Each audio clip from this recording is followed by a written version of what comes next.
ẹdún bẹ́ẹ̀ náà bàbá nígbà tẹ̀síwájú àdúrà kan mo fẹ́ jẹ́ kẹ́ dájú àbẹ̀rẹ̀ I want us to pray a prayer.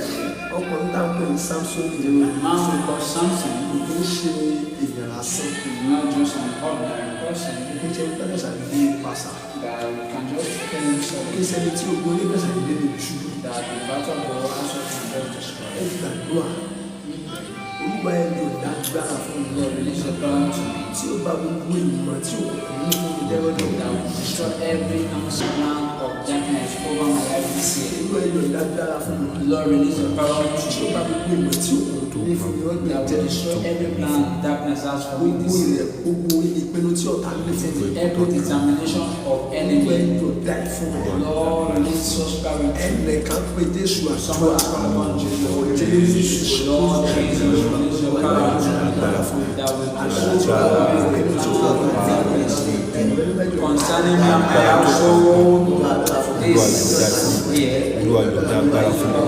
Olúwa Yonda agbára tó máa pa owó ìmọ̀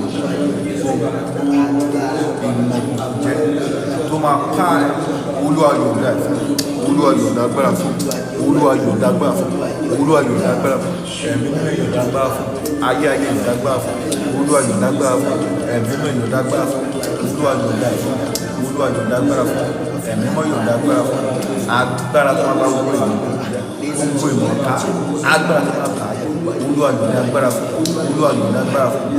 Olúwa Yonda agbára fún mi. Olúwa Yonda agbára fún mi.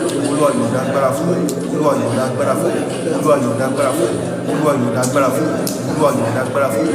Olúwa Yonda fún mi. Olúwa Yonda fún mi. Olúwa Yonda agbára fún mi. Agbára tó bá bá gbogbo ìmọ̀ máa bá wọn gbogbo ìmọ̀ ká jẹ́. Olúwa Yonda fún mi. Àmín Jésù.